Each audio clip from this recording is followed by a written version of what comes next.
মুসলমান ভাইয়েরা আমার, তায়েফের মধ্যে যাওয়ার পরে আল্লাহর পয়গম্বর 30 দিন পর্যন্ত তাদেরকে দাওয়াত দিলেন। দাওয়াত একের পর দাওয়াত দিতে লাগলেন।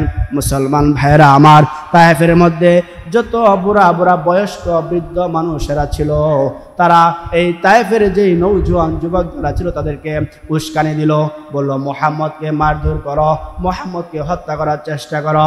ও মুসলমান, اللهم بارك على محمد وعلى آل محمد كما باركت على إبراهيم وعلى آل إبراهيم إنك حميد مجيد। عشق محبوب خدا जिस दिल में हासिल नहीं, लाखों मोमिन हो मगर ईमान कामिल नहीं। बलगल उला बिकमालिही कशफत तुजा बिजमालिही हसनत जमीअ खिसालिही सल्लु अलैहि व आलिहि।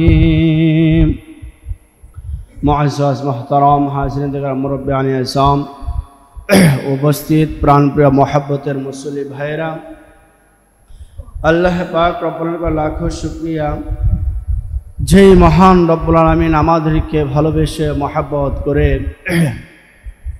জুমার নামাজ আদায় করার জন্য মসজিদে আশা বসার তৌফিক দান করেছেন। এই জন্য আমরা সকলে মহব্বতের সাথে জবান খুলে দিল থেকে মুসলমানের আওয়াজে শুকরিয়া আদায় করে বলি আলহামদুলিল্লাহ। প্রিয় ভাইরা, আপনারা জানেন বিগত 3 জুমা ধরে আপনাদের সামনে নবীজির সিরাত সম্পর্কে আলোচনা করছি। নবীজির সিরাত আসলে এটা শেষ করা সম্ভব নয়। তারপরও আমরা যেই নবীর উম্মত, যেই নবীর অনুসরণ আমরা করছি, সেই নবীকে তো একটু চেনা দরকার, কি বলেন? যেই নবীর উপর আমরা অনুসরণ করে ইসলামের উপর অটল আছি, যেই নবীকে আমরা অনুসরণ করে আল্লাহকে চিনতে চাচ্ছি, সেই নবীকে আমার আপনার চেনা, জানা শোনা বা তার পরিচয় জানা অত্যন্ত আবশ্যক। বিধায় আমি আপনাদের সামনে সংক্ষিপ্ত আকারে কিছু আলোচনা করছি। ভাইরা আমার, গত জুমায় আমার আলোচনা ছিল যেই পর্যন্ত নবীজির দাওয়াতি কাজে কাফেরদের আল্লাহর হাবিবের দাওয়াতি কাজে বাধা প্রদান করার জন্য অপকৌশল, তারা অনেকগুলো অপকৌশল করেছিল। তার মধ্যে একটা অপকৌশল ছিল আল্লাহর হাবিবের প্রিয় ঘনিষ্ঠ যারা ছিল, কাছের মানুষ ছিল যারা, তাদেরকে আল্লাহর হাবিবের শত্রু বানাইতে চাইছিল। তারা এই অপকৌশলের মধ্যে ব্যর্থ হয়েছে। আরেকটা অপকৌশল ছিল, হজের যখন মৌসুম ছিল, হজের মৌসুমে যারা হজ করতে আসবে তাদেরকে এই কথা বলা যে এই লোকটি মুহাম্মদ হচ্ছে জাদুকর, তার কথা কেউ শুনতে পাবেন না। 2 নম্বর উপকৌশল ছিল আল্লাহর রাসূলের দাওয়াতি কাজের বাধা। প্রিয় ভাইয়ের আমার,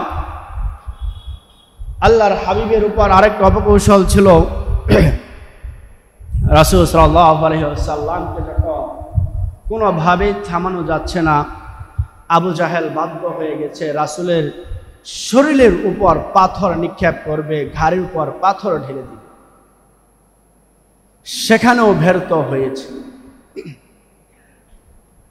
এরকম ভাবে নানা ধরনের অপকৌশল তারা চেষ্টা করছে। এরপরেও যখন দেখলো যে নবীজি দাওয়াতি কাজ বন্ধ করছে না, আরেকটা অপকৌশল চালু করলো। নবীজির কাছে যে একটা লোভনীয় অফার দিচ্ছে, লোভনীয় অফার দিছে নবীজিকে। সেটা কি? সিরাতের মধ্যে আসছে কাফেরেরা সবাই মিলে পরামর্শ করছে, যেহেতু তাকে কোনোভাবে আমরা থামাতে পারছি না, তো এখন কি করা যায়? সকলে মিলে বৈঠক করছে। তারা সিদ্ধান্ত করলো, এক কাজ করো, যেহেতু তাকে দাওয়াতি কাজ থেকে আমরা বাধা দিয়ে তার দাওয়াতি কাজ বন্ধ করতে পারছি না, সুতরাং আমাদের থেকে একজন প্রতিনিধি নিয়োগ করা হোক, যেই লোকটা মুহাম্মদের কাছে যেয়ে আমাদের বিষয়ের যে লোভনীয় অফারটা আছে সেই অফারটা তার কাছে বলবে। ভাইরা আমার, এই লোভনীয় অফারটা একজন ব্যক্তিকে দেওয়া হলো, তার নাম হচ্ছে Utba ibn Rabia. Utba ibn Rabia, এই উতবা ইবনে রাবিয়াকে সবাই মিলে বলল, তুমি যেহেতু আমাদের সর্দার, তুমি মুহাম্মদের কাছে যাও, গিয়ে তাকে অফারটা দিয়ে আসো। এই উতবা ইবনে রাবিয়াকে তারা পাঠাইলো। পাঠানোর পরে প্রিয় ভাইরা আমার, যখন পাঠাইলো, তাকে গিয়ে বলল, মুহাম্মদ তুমি কি চাও? তুমি কি অর্থ সম্পদ চাও, টাকা পয়সা চাও, ধন সম্পদ চাও? তাহলে আমরা তোমাকে মক্কার সব থেকে বড় ধনী বানাবো। বুঝতেছেন কথা? বুঝতেছেন? অফারগুলো চিন্তা করেন। আমার আপনার নবীজি, আমার আপনার ভালোবাসার জন্য, আমার আপনার মহব্বতের জন্য এই তো বড় বড় অফার দিয়েছে, তারপরেও তিনি এই অফারগুলো মানেন না। আরেকটা অফার দিল, আপনি কি চাচ্ছেন মক্কা শহরের মধ্যে সবচাইতে যিনি সুন্দরী রমণী নারী, তাকে বিয়ে করতে চাচ্ছেন? যদি চান তাহলে আমরা মক্কার সব থেকে ধনাঢ্য এবং সুন্দরী নারীকে আপনার সাথে বিবাহ দিব। এরকম যখন অফার দিল, উতবা ইবনে রাবিয়া যখন নবীজির কাছে এই অফারগুলো সুন্দর করে বর্ণনা করতেছে, এবার নবীজি বলল, আপনি যা বলেছেন আপনার কোনো অফার আমি শুনতে রাজি না, আপনি শুধু আমার থেকে একটা জিনিস নিয়ে যান। আল্লাহর হাবিব সাল্লাল্লাহু আলাইহি ওয়াসাল্লাম কুরআনের কিছু আয়াত তাকে শুনাইয়া দিল। উতবা ইবনে রাবিয়া মক্কার কাফিরদের কাছে গিয়ে বলল, তোমরা আমাকে নিয়ে তার কাছে গিয়েছিলাম, আমি তাকে অফার দিয়েছিলাম, সে আমাকে এমন কিছু কথা শুনিয়েছে যেটা তোমরা কবিতা বলেছিলা, এটা কবিতা হতে পারে না, এটা কোনো ব্যক্তির বানানো কথা হতে পারে না। আল্লাহর কসমকে বলি, এটা সত্য ধর্ম, এটা মিথ্যা ধর্ম হতে পারে না। যাকে পাঠাইছে যে অফার দেওয়ার জন্য, সে যখন মুহাম্মদের কোরআনের তেলাওয়াত শুনতে পেয়েছে, সে নিজে আশ্চর্য হয়ে গেল, সে অবাক হয়ে গেল, এটা তো কোনো ব্যক্তির বানানো কথা হতে পারে। এরপরে তারা তাদের এই অপকৌশলের মধ্যেও ব্যর্থ হল। এখন কি করা যায়?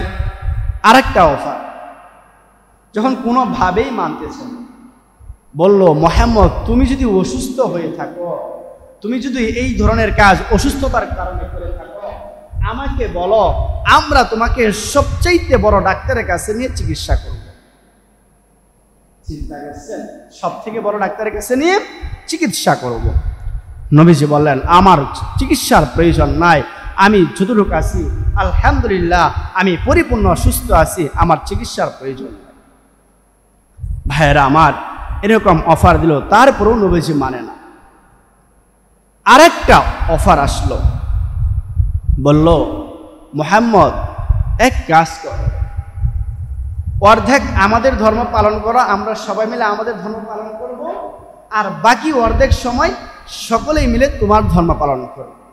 বিষয়টা বুঝতেছেন? এই অফার নিয়ে আসছে। যখন এই অফার নিয়ে আসলো, এবার আল্লাহর পক্ষ থেকে ফয়সালা দিচ্ছে। আল্লাহ তাআলা জিব্রাইলকে বলল, ও জিব্রাইল, যাও যাও মুহাম্মদকে ঘোষণা করে আসো যে আয়াতটা আল্লাহ তাআলা নাজিল করে দিয়েছেন। এখানে যারা সম্ভবত সকলে এই সূরাটা জানার কথা। আল্লাহ তাআলা বলেন, নবী বলে দাও, কুল ইয়া আইয়ুহাল কাফিরুন لا أعبد ما تعبدون ولا أنتم عابدون ما أعبد ولا أنا عابد ما عبدتم ولا أنتم عابدون ما أعبد لكم دينكم ولي دين سبحان الله আল্লাহর পক্ষ থেকে লোভনীয় অফারটাও বাদ হয়ে গেল। আল্লাহ বলছে নবী বলে দাও এটাও সম্ভব না, তোমরা তোমাদের ধর্ম পালন করবা, আমি আমার ধর্ম পালন করব। লাকুম দীনুকুম ওয়ালিয়া দীন, ধর্ম যার যার, উৎসব সবার। এটা কি এর তরজমা বলে? কিন্তু আমাদের সমাজে এটার ভুল তরজমা করা হয়। আল্লাহ বলেছে লাকুম দীনুকুম ওয়ালিয়া দীন, ধর্ম যার যার, উৎসব সবার। অথচ আল্লাহ বলেছেন লাকুম দীনুকুম, তোমাদের ধর্ম তোমাদের জন্য, লাকুম দীনুকুম, তোমাদের ধর্ম তোমাদের জন্য, আর আমার ধর্ম আমার। আল্লাহ তাআলার পক্ষ থেকে ফয়সালা হয়ে গেল। কাফেররা চিন্তা করলো এখানেও আমরা ফেল করলাম, এখানেও আমরা পাশ করতে পারি না, আমাদের বিশ্বাস বা আমাদের যেই ইচ্ছা ছিল, আশা ছিল, সেটা বাস্তবায়ন করতে পারি। আপনারা বলেন নবীজিকে এত সুন্দর সুন্দর অফার দিচ্ছে, আর নবীজি এগুলো ঘুরিয়ে দিচ্ছে কার জন্য? নবীজির জন্য না আমাদের জন্য? আমাদের জন্য না? ভাইরা আমার, এরপর যখন তারা ব্যর্থ হলো প্রত্যেকটা অপকৌশলের মধ্যে, এখন তারা চিন্তা করলো মুহাম্মদকে এখন আর তাকে শান্তিতে রাখা যাবে না। তারা নবীর উপর শাস্তি, নবীকে আযাব দেওয়া শুরু করছে। নাউযুবিল্লাহ। তাদের আযাবের যন্ত্রণা সহ্য করতে না পেরে আমার আপনার নবীজি সাল্লাল্লাহু আলাইহি ওয়াসাল্লাম মক্কা থেকে নবুয়তের ৫ম বছর নাজ্জাশী বাদশাহ আবিসিনিয়ায় হিজরত করেছেন। আবিসিনিয়ায় ওখানে হিজরত করেছেন। তখন মুসলমানদের সংখ্যা ছিল 12 জন পুরুষ, আর মহিলা ছিল 4 জন, উসমান এবং উসমানের বিবি রুকাইয়া রাদিয়াল্লাহু আনহা। পুরুষরা ছিল 12 জন, নারী ছিল 4 জন। আবিসিনিয়ায় হিজরত করার পরে মক্কার কাফেররা চিন্তা করলো এরা তো চলে গেছে, ওদেরকে তো শাস্তি দিলে ওখান থেকে নিয়ে আসতে হবে। মক্কার কাফেররা কয়েকজন দূত পাঠাইল, আবিসিনিয়ার যে বাদশাহ নাজ্জাশ তার কাছে পাঠাইল। আবিসিনিয়ার বাদশাহ যারা হয় তাদেরকে নাজ্জাশী বলা হয়। ওখানে পাঠানোর পর বলল আমাদের লোক আসছে আপনাদের কাছে, এই লোকগুলো দুষ্কৃতিকারী। নবীজিকে বলতেছে লোকটা হচ্ছে দুষ্কৃতিকারী, সে আমাদের ধর্ম নষ্ট করে দিচ্ছে, সে এক খোদা দাবি করে, আমাদের দেবদেবীর পূজা করে না, আমাদের দেবদেবীর বিরোধিতা করে, অতএব এই লোকটাকে আমাদের কাছে ফিরাইয়া দেয়। এই কথা বলার পরে এবার নাজ্জাশীর বাদশাহ বলল আপনারা আপনাদের কথা বলেছেন, যেই লোকগুলো আমার কাছে এসেছে তাদেরও তো কথা আছে। জ্ঞানী মানুষ ছিল, তিনি বললেন আমি তাদের কাছ থেকে শুনে তারপর রায় দিব। আল্লাহর হাবিবের যে সাথীরা ছিল তার মধ্যে জাফর ইবনে আবু তালেব ছিল, আল্লাহর হাবিবের চাচাতো ভাই। জাফর ইবনে আবু তালেব বললেন ও নাজ্জাশী বাদশাহ, আমরা আগে দেবদেবীর পূজা করেছি, নিজের হাতে মূর্তি বানিয়ে তার ইবাদত বন্দেগী করেছিলাম। আমাদেরকে মুহাম্মদ এসে এক আল্লাহর ইবাদতের কথা বলেছে। আমাদের সমাজের নারীদের কোনো মর্যাদা ছিল না, মুহাম্মদ এসে নারীদের মর্যাদা দিয়েছে। আমরা আত্মীয়তার সম্পর্ক ছিন্ন করেছিলাম, মুহাম্মদ এসে আত্মীয়তার সম্পর্ক বজায় রাখার কথা বলেছে।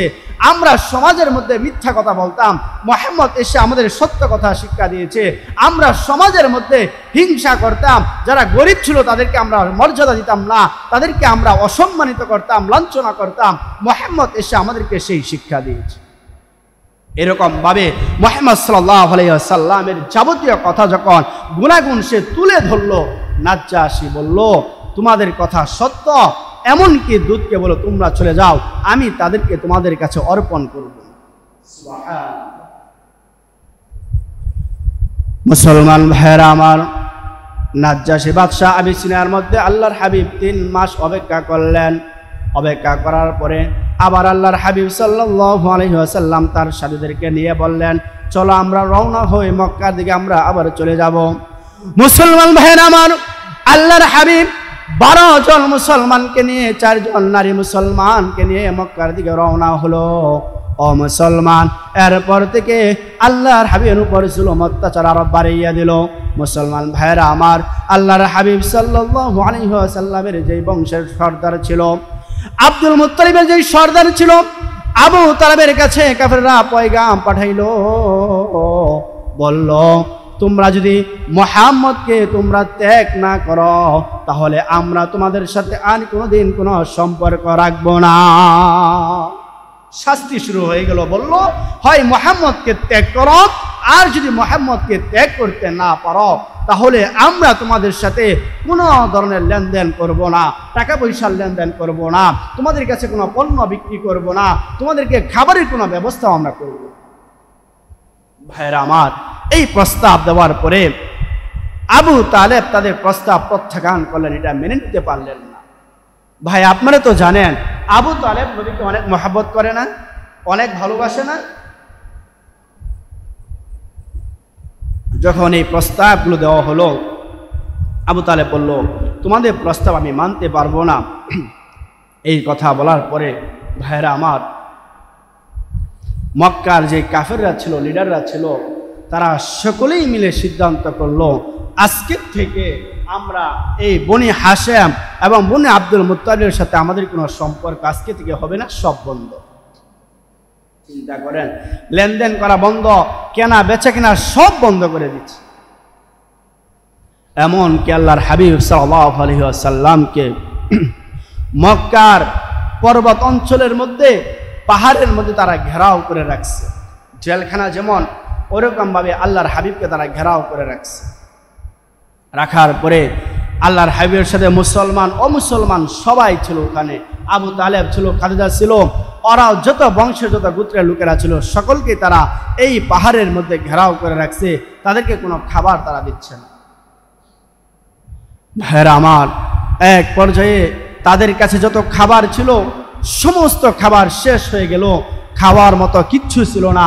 ভাইরা আমার, এক পর্যায়ে পাহাড়ের যে পাতা ছিল, গাছের পাতা, আমার আপনার নবী এই গাছের পাতাগুলো খেয়েছে, তার সাথীরা পর্যন্ত খেয়েছে। তারা খাওয়ার কারণে তাদের পায়খানাগুলো ছাগলের মতো, বকরির পায়খানা মতো হয়ে গেছে। একবার চিন্তা করেন আমার আপনার নবী কেমন কষ্ট করেছে শুধু উম্মতকে হেদায়েতের পথে আনার জন্য। মুসলমান ভাইরা আমার, 3 থেকে 3.5 বছর আল্লাহর হাবিবকে যখন মক্কার কাফেররা শাস্তি দিল, ও মুসলমান, এক পর্যায়ে যখন এই অপকাঠামো দূর হলো, আল্লাহর হাবিব তায়েফের ময়দানে চলে গেলেন। তিনি চিন্তা করলেন মক্কার কাফেররা আমার দাওয়াত গ্রহণ করে না, এবার যাই দেখি তায়েফবাসীরা আমার দাওয়াত তারা গ্রহণ করে কিনা। মুসলমান ভাইয়েরা আমার, তায়েফের মধ্যে যাওয়ার পরে আল্লাহর পয়গম্বর 30 দিন পর্যন্ত তাদেরকে দাওয়াত দিলেন। দাওয়াত একের পর দাওয়াত দিতে লাগলেন। মুসলমান ভাইয়েরা আমার, তায়েফের মধ্যে যত বুড়া বুড়া বয়স্ক বৃদ্ধ মানুষেরা ছিল, তারা এই তায়েফের যেই নৌজওয়ান যুবক যারা ছিল তাদেরকে উস্কানি দিল, বলল মুহাম্মদকে মারধর করো, মুহাম্মদকে হত্যা করার চেষ্টা করো। ও মুসলমান, আমার আপনার নবীকে তায়েফের যুবকেরা চুকা চুকা চুকা ছোট ছোট পাথর দিয়ে মাথার মধ্যে আঘাত করলো, শরীরের মধ্যে আঘাত করলো। এরকম ভাবে জুলুম অত্যাচার করতে লাগলো। যায়েদ ইবনে হারেসা নবীজির আশেপাশে পাহারা দিচ্ছে। এক পর্যায়ে যায়েদ অজ্ঞান হয়ে পড়ে গেল। মুসলমান ভাইয়েরা আমার, আল্লাহর হাবিবকে যখন এরকম ভাবে পাথর দিয়ে নিক্ষেপ করতে লাগলো, এক পর্যায়ে আমার আপনার নবী সেই তায়েফের মধ্যে অজ্ঞান হয়ে পড়ে যায়। মক্কার তায়েফের কাফেররা চিন্তা করলো মনে হয় লোকটা মারা গেছে, তারা মরা ভেবে নিশ্চিত হয়ে তারা চলে গেছে। ভাইরা আমার, নবীজি যখন জ্ঞান ফিরল, যায়েদ ইবনে হারেসাকে নিয়ে তায়েফের পাশে একটা আঙ্গুরের বাগান ছিল, বড় একটা আঙ্গুরের বাগান ছিল। নবীজি সেই আঙ্গুরের বাগানে এসে আশ্রয় নিলেন, সেখানে এসে তিনি একটু বিশ্রাম নিলেন। মুসলমান ভাইরা আমার, নবীজির পা কি সুন্দর পা মোবারক ছিল, যেই নবীকে মাছি পর্যন্ত বসে না, যেই নবীজির শরীরে মশা কোনোদিন কামড় দেয় নাই, মশা পর্যন্ত নবীজিকে কামড় দেওয়া হারাম ছিল, সেই নবীজির পাটা খণ্ড খণ্ড হয়ে গেছে, গোশতগুলো পা থেকে সরে গেছে, প্রত্যেকটা পায়ের তালুগুলো ছিদ্র ছিদ্র হয়ে গেছে। ও মুসলমান, পুরা শরীর রক্তে রঞ্জিত হয়ে গেছে। আঙ্গুরের ময়দানে এসে যখন নবীজি শুয়ে পড়লেন, আঙ্গুরের বাগানের মালিক ছিল উতবা। এই উতবা ছিল মক্কার বড় বড় কাফেরদের মধ্যে একজন বড় কাফের। এই উতবা আমার আপনার নবীজির কষ্ট দেখে সে বলতে বাধ্য হয়েছে, আহারে, আমরা 10 বছর মুহাম্মদকে এত নির্যাতন করি নাই, এত মায়ের দেই নাই। তায়েববাসীরা 1 মাসে যে মায়ের তাকে দিয়েছে, মুহাম্মদকে যে আক্রমণ তাকে করেছে, আমরা মুহাম্মদকে মারি নাই। এত নম্র ভদ্র একটা ছেলে ছিল, কেন তার এত আক্রমণ করেছে? ও ভাই, একটা কাফের পর্যন্ত আমার আপনার নবীর অবস্থা দেখে চোখ দিয়ে পানি পড়তেছে। মুসলমান ভাইয়ের আমার, এই উতবা তার আঙ্গুরের যে রাখাল ছিল আদ্দাসকে বলল, তুমি যাও। এই উতবা নিজের হাত দিয়ে চিবাইয়া চিবাইয়া আঙ্গুরের রসগুলো একটা বাটির মধ্যে রেখে তার গোলামকে বলল, যাও মুহাম্মদকে এটা পান করতে বলো। আদ্দাস যখন নবীজির কাছে আসলো, আসার পরে আঙ্গুরের রসগুলো দিল, নবীজি পান করলো। আর নবীজি জিজ্ঞাসা করলো, তোমার নাম কি? আদ্দাস। সে বলল, হ্যাঁ, আমার নাম আদ্দাস। তোমার বাড়ি কি? আমার সাথী ভাই ইউনূস আলাইহিস সালামের বাড়ির সেখানে। সে বলল, হ্যাঁ। আপনি কি করে তথ্যগুলো জানেন? আল্লাহর হাবিব বলেন, আমি তো তোমার ভাইকে চিনি, তোমার ভাইয়ের সকল পরিচয় আমার জানা, আর জানবই বা না কেন?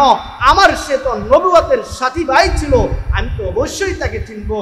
ও মুসলমান, এই কথাগুলো বলার পরে আদ্দাস সঙ্গে সঙ্গে আল্লাহর হাবিবের কাছে হাত রেখে সঙ্গে সঙ্গে কালিমা পড়ে মুসলমান হয়ে গেছে। সুবহানাল্লাহ।